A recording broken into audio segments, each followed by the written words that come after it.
BJP में आखिरकार राजनीतिक भविष्य कैसा होगा? यादव कुनबे की छोटी बहू बीजेपी से महिला नेत्री अपर्णा बिष्ट यादव का यह सवाल लगातार लंबे वक्त से हर किसी के जहन में है, उनके समर्थकों के मन में है। लेकिन अब तक बीजेपी आलाकमान की तरफ से अपर्णा बिष्ट यादव पर कोई भी फैसला नहीं सुनाया गया है।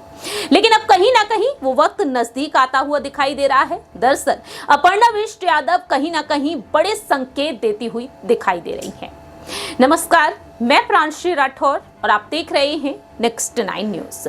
सोशल मीडिया पर अपर्णा बिष्ट यादव काफी एक्टिव रहती हैं। एक बार फिर से उन्होंने एक ऐसी तस्वीर साझा की है जिसके बाद से देखा जाए तो राजनीतिक गलियारों में हलचल एक बार फिर से तेज हो चुकी है। दरअसल बीते कुछ दिनों पहले ही अपर्णा बिष्ट यादव अपने चाचा ससुर यानी कि समाजवादी पार्टी के राष्ट्रीय महासचिव शिवपाल सिंह यादव से मुलाकात करने पहुंची, जिसके बाद से अटकलें तेज हुई। क्या कुछ बड़ा खेल होने वाला है? शिवपाल यादव क्या अपर्णा बिष्ट यादव को समाजवादी पार्टी की तरफ लाते हुए नजर आएंगे? लेकिन अपर्णा ने उन खबरों पर विराम लगा दिया, क्योंकि अब अपर्णा बिष्ट यादव ने शिष्टाचार भेंट की है बीजेपी से अध्यक्ष यूपी बीजेपी से अध्यक्ष भूपेंद्र सिंह से। जी हां, सोशल मीडिया पर उन्होंने भूपेंद्र सिंह के साथ की तस्वीर को साझा किया है और वह साफ तौर पर लिखती हैं कि उत्तर प्रदेश में भारतीय जनता पार्टी के अध्यक्ष आदरणीय श्री भूपेंद्र सिंह जी से शिष्टाचार भेंट की है।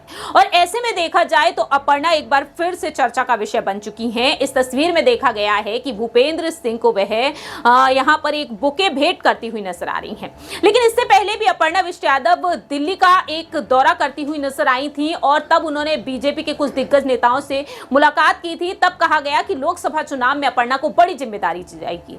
खबरों के मुताबिक तो यह भी सामने आया कि केंद्रीय मंत्री स्मृति ईरानी की तरह उन्हें भी कोई बड़ा पद मिल सकता है। लोकसभा चुनाव में वह अहम जिम्मेदारी निभाती हुई देखी जा सकती है। ऐसे में सवाल यही उठता है, उत्तर प्रदेश की योगी सरकार यानी कि उत्तर प्रदेश के मुख्यमंत्री योगी आदित्यनाथ या फिर यूं कहा जाए बीजेपी आलाकमान पीएम मोदी, जेपी नड्डा और अमित शाह अपर्णा को कोई बड़ी जिम्मेदारी सौंपेंगे? क्योंकि यहां पर देखा जा रहा है यादव कुनबे की बड़ी बहू डिंपल यादव मैनपुरी से एक बार फिर से चुनाव लड़ेंगे। लेकिन अमित शाह की रणनीति थी, जब उपचुनाव हुए थे मैनपुरी सीट पर, जब नेताजी इस दुनिया को छोड़कर चले गए, उस वक्त अपर्णा बिष्ट यादव को ऑफर दिया गया था कि वह मैनपुरी से चुनाव लड़े। लेकिन परिवार के खातिर वह किसी भी सदस्य के खिलाफ चुनाव लड़ने से साफ तौर पर इनकार करती हुई नजर आई।